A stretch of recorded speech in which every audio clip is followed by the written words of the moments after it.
Já pensou em investir naqueles fundos imobiliários que são chamados de hedge funds? Ou nem sabe o que eles são? Fica comigo que eu vou te explicar o que eles são, vou te dar a minha opinião sobre eles. Não sei se você vai concordar com ela, mas enfim, é a minha opinião. Depois da vinheta.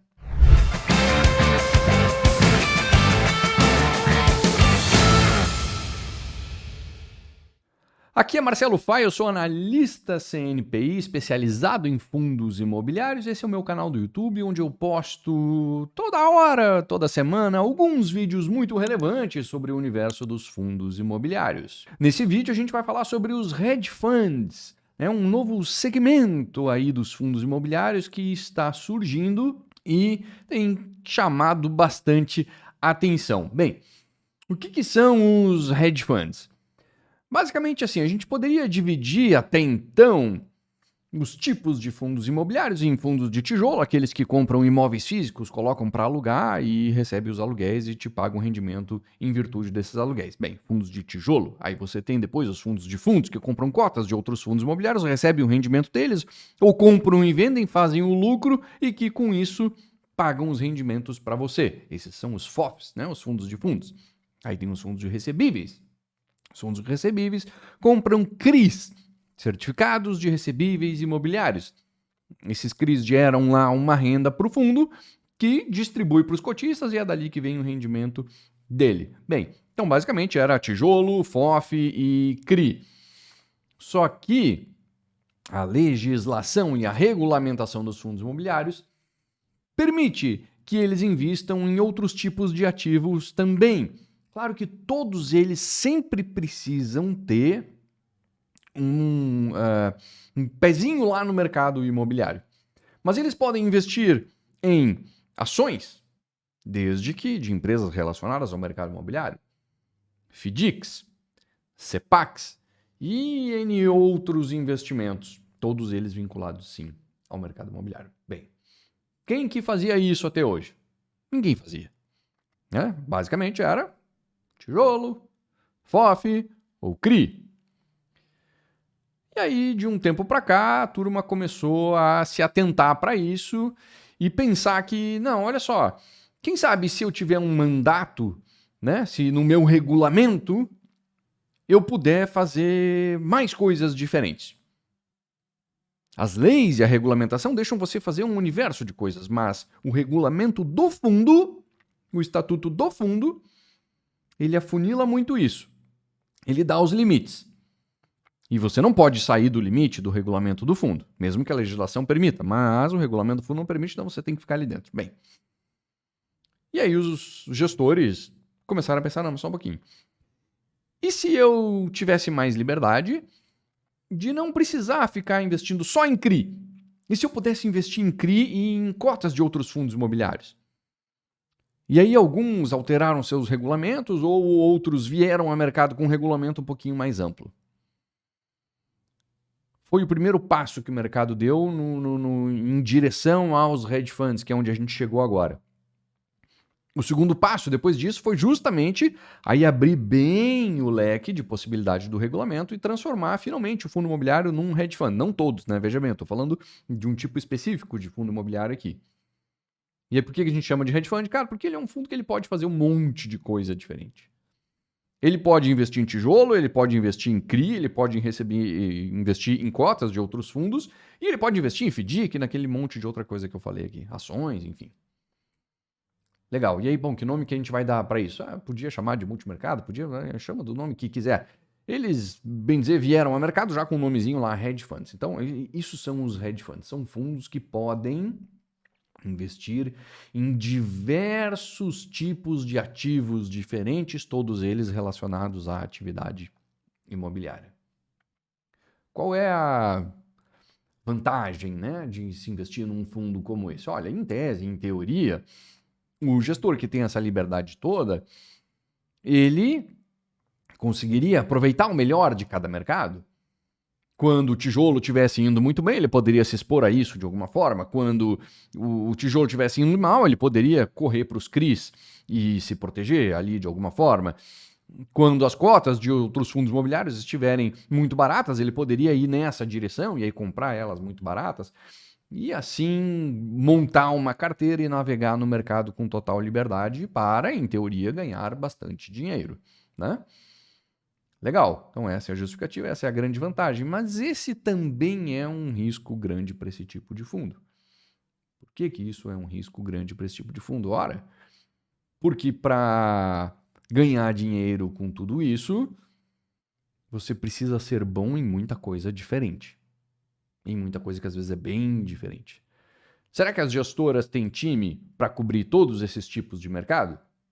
Eu não estou aqui questionando, dizendo que não tem, só estou levantando questões, tá?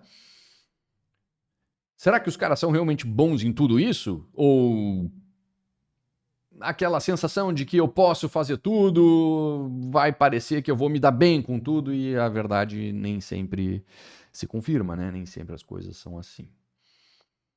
Também vai muito de o gestor conseguir acertar o timing desse tipo de investimento. Ele leva a carteira mais para cá, mais para lá, mais para aquele outro, ele tem que levar na hora certa. Se ele erra a hora, ele pode perder dinheiro com isso.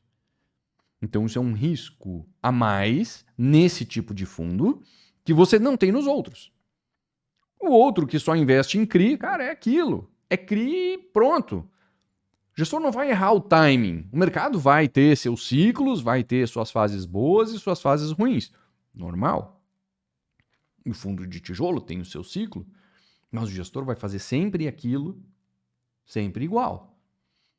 Quando ele pode ficar pulando de galho em galho, se ele pular para o galho errado, na hora errada, na vez errada, isso pode trazer problemas para o fundo.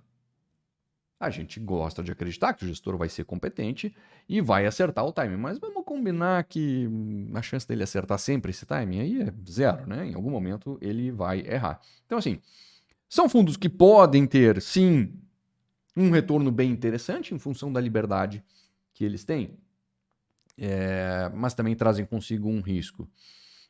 Outro ponto importante a se pensar: será que o gestor vai usar mesmo toda essa liberdade? Será que ele vai pular de galho em galho? Ou será que ele vai montar uma carteira que tem todas essas estratégias, todos esses ativos ao mesmo tempo? E vai ficar com aquela carteira super diversificada, mas, de certa forma, estável. O que será que esses caras vão fazer? Bom, não tem como saber. Esses fundos que estão indo por essa estratégia são fundos recentes. Então eu não consigo olhar para trás e ver 5 anos para trás, 10 anos para trás e dizer, realmente, o cara, um ano ele tinha uma carteira assim, no outro ano ele tinha uma carteira assada, no outro ano foi desse outro jeito, e assim ele foi navegando diferentes mercados de acordo com a sua conveniência. Não sei, não há esse histórico ainda, todos esses fundos ainda são recentes. Basicamente eu posso dizer que existem 3 principais fundos que adotam essa estratégia, que é o JSAF, JSAF11, o MCHF11 e o VGHF11. Esses caras juntos, soma tudo isso, dá 1.200 bi de patrimônio. O maior deles é o VGHF11, que tem 670 milhões de patrimônio líquido. Ou seja, nenhum deles é muito grande, nenhum deles tem muitos anos de vida. Então, a gente não consegue ter certeza ainda se os gestores conseguirão, entre muitas aspas, né, pular de galho em galho no momento certo, ou se eles vão ter uma carteira bem diversificada e vão navegar com essa carteira bem diversificada sempre em diferentes mercados. O que será que esses caras vão fazer? A gente ainda não tem certeza disso. Basicamente, todos esses fundos que vieram com essa estratégia, eles começam a carteira com grande parte dela em CRIs, em recebíveis. Por quê? Faz sentido que seja assim, porque, veja bem, os CRIs normalmente são CRIs que pagam um rendimento bastante elevado, então não tem muita volatilidade na carteira, não tem muito que errar a mão numa carteira dessa. Se não der problema no CRI, naturalmente, você vai receber um rendimento elevado logo no início, quando o investidor recém entrou na estratégia. Pô, muito bom. Ele vai ter uma experiência boa, o fundo está dando resultado, mas ele está dando resultado sem exercer a estratégia que foi vendida pelo fundo. Eu não estou dizendo que o fundo está enganando o investidor, não é isso, não me entenda mal. Ele vai começar com esses CRIs e depois ele vai migrando a sua estratégia para aquilo que ele pretende fazer em velocidade de cruzeiro, vamos colocar dessa forma. Mas esse resultado inicial é como se ele se garantisse. Bom, a chance de dar problema ou de dar errado com uma estratégia muito pesada em CRI no início, ela é bem pequena. Então vamos começar com isso. Porque tu começa, entrega um bom resultado, aí consegue fazer mais uma emissão, vai fazendo o fundo crescer, vai aclimatando o cotista conforme tu vai colocando essa estratégia em prática aos poucos. A maioria desses fundos ainda é muito de crédito. Muito de crédito e pouco diversificada, pouco pulverizada, com poucas coisas exóticas, por assim dizer, que é o que ele se propõe a fazer. Um fundo que começa logo comprando um monte de ação de construtora ou coisas do tipo, ele vai ser um fundo extremamente volátil e o investidor de fundos imobiliários talvez estranhe um pouco, porque ele não está acostumado com isso. O investidor de fundo imobiliário ele quer tranquilidade, ele quer comprar cota daquilo ali e receber rendimento todo mês. Se o gestor adotar uma estratégia diferente, certamente o cotista estranha. Se o cotista estranha, as emissões desse fundo micam, né? Porque o cotista estranhando aquilo tudo, a chance de ele participar de uma emissão, colocar mais dinheiro no fundo é pequena. Então ainda é tudo muito recente, é promissor, eu gosto da estratégia, eu gosto da ideia, mas eu preciso ver a execução. Quando eu ver essa estratégia sendo bem executada e já há bastante tempo, eu vou adorar. Eu acho que é um segmento que tem tudo para ser muito bom, muito promissor. Mas ele requer uma habilidade, uma competência do gestor extremamente elevada. Extremamente elevada.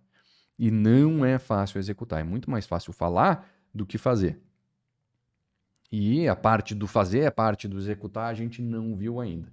Então, assim, eu vejo com bons olhos, eu acho que é promissor, estou torcendo para dar certo, mas eu ainda tenho lá um pezinho atrás, não significa que eu não investiria nisso nem a pau, mas que se fosse para investir eu começaria com um pouquinho, né?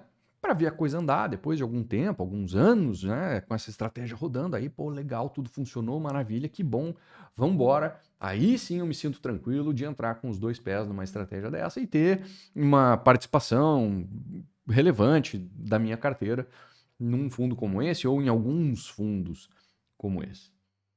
Bem, isso é o que eu penso de hedge funds, tá? Essa é uma novidade que está chegando agora. Vamos ver ainda como ela vai se comportar. O mais importante para você, investidor, é ter uma carteira de fundos imobiliários que seja equilibrada, diversificada, ativos de qualidade e num preço bom. Tudo isso. Não abra mão de nada. Você precisa de tudo isso. Para te ajudar a fazer isso, eu deixei aqui abaixo do vídeo, na descrição dele, tem um link. Nesse link, você vai poder baixar uma planilha que vai te ajudar a fazer a seleção dos melhores fundos imobiliários do mercado. Com ela e as instruções que vêm junto com ela, você vai conseguir fazer uma seleção dos melhores fundos imobiliários do mercado, definir qual é o preço máximo a se pagar por cada um deles e depois montar a sua carteira.